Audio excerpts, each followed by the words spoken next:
d'empêcher le Hezbollah et les groupes qui s'y rattachent d'approcher la frontière. Et ce que ça veut dire, on souligne, c'est quand même qu'Israël est beaucoup plus impliqué qu'il n'y paraît dans cette guerre à sa frontière. Bien entendu, et c'est pas le seul conflit dans lequel Israël s'implique et soutient des minorités menacées. C'est vrai également pour les Kurdes en Irak du Nord, pour les Sud-Soudanais. Et là, effectivement, c'est à notre frontière. Donc, ça touche directement les intérêts d'Israël. On sait également que des hôpitaux israéliens traitent les victimes de cette guerre civile et de Bachar Assad.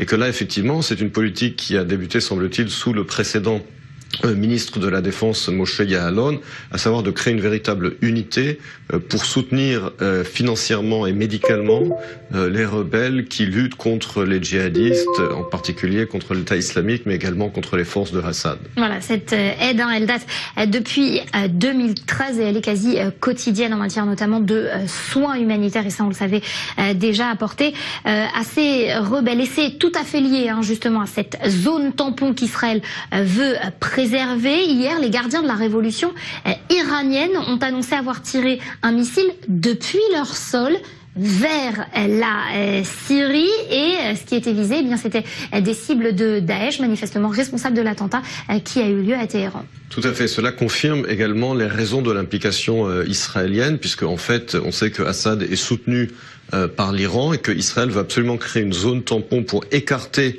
les forces pro-iraniennes, ce qui signifie également le Hezbollah, puisque je vous rappelle que le Hezbollah qui contrôle le sud du Liban est très impliqué dans la guerre civile en Syrie, qu'il y a donc cet axe Hezbollah-Assad-Iran que Israël va absolument écarter de sa frontière avec effectivement une zone tampon.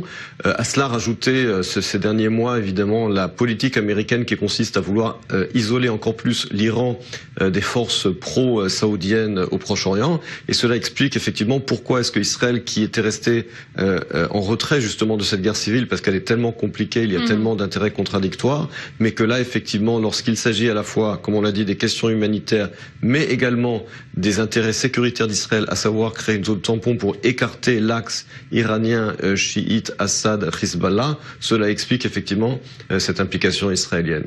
Merci beaucoup